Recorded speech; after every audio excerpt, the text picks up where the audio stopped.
Con motivo del centenario del denominado trienio bolchevique en el campo andaluz y más concretamente en la provincia de Córdoba, pues la Delegación de Cultura de esta Diputación, en colaboración con la Universidad de Córdoba y con el Ayuntamiento de Fernán Núñez, organizamos esta jornada con el objetivo de rememorar cómo influyó en nuestra tierra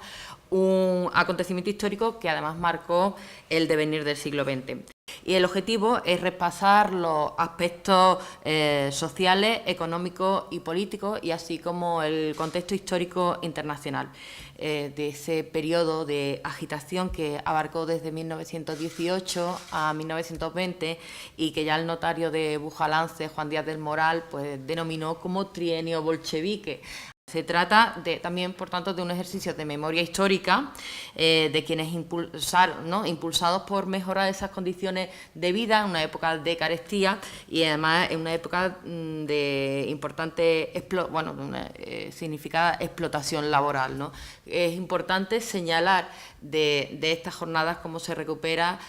también esa visión por quienes conquistaron muchos de los derechos que incluso hoy mantenemos, ¿no? Desde las jornadas laborales de 8 horas o también importantes avances como el incremento de los jornales en un 150% en el momento. Creo que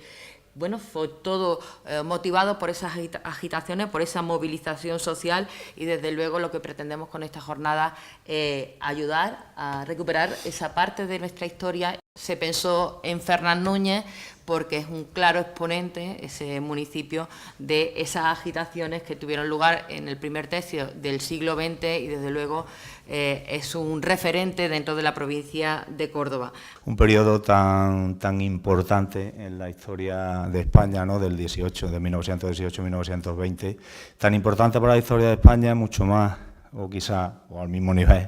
para Andalucía, y que en Córdoba es donde tiene un exponente, ¿no? Donde más fuerza obtuvo y por tanto nos lleva a Fernán Núñez cuando se habla de que dentro de la provincia de Córdoba pues la campiña fue también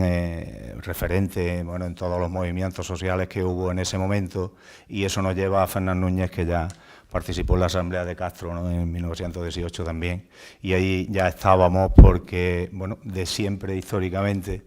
Fernán Núñez ha tenido esa fuerza en esos años de la CNT y del movimiento obrero, y Fernán Núñez ha sido también siempre un pueblo luchador, un pueblo que no se ha aguantado con lo establecido, con la manera de querer pisar a la población en aquella época que nos lleva quizás hasta estos tiempos. Las jornadas están estructuradas en torno a 3 ideas básicas, obviamente pivotan sobre el hecho del trienio bolchevique, que es un proceso, una serie de acontecimientos que marcan de hecho la personalidad histórica de Córdoba en la contemporaneidad. Es uno de los hechos sin duda significativos de la historia de Córdoba en el siglo XX, gracias fundamentalmente a la proyección que de esos hechos hizo la obra de Díaz del Moral, la famosísima Historia de las agitaciones campesinas andaluzas. Un primer bloque de contenidos donde se enmarca con carácter general y más amplio el contexto concreto del trienio bolchevique, es decir, los grandes acontecimientos que habrá en el siglo XX, algunas de una panorámica general en torno a 2 ponencias de los grandes, o 2 de los grandes hechos y procesos que marcan el siglo XX, la Revolución Rusa y la Primera Guerra Mundial. Un segundo bloque de contenidos centrados ya en cuestiones relativas al caso español, unas claves de comprensión del trienio bolchevique en el contexto específicamente español. El último bloque de contenidos, que corresponde básicamente a la tercera jornada, pues pivota sobre la idea de la proyección de las grandes cuestiones que están en la base del trienio, de la problemática del trienio, la proyección de estas grandes cuestiones del siglo XX en el siglo XXI.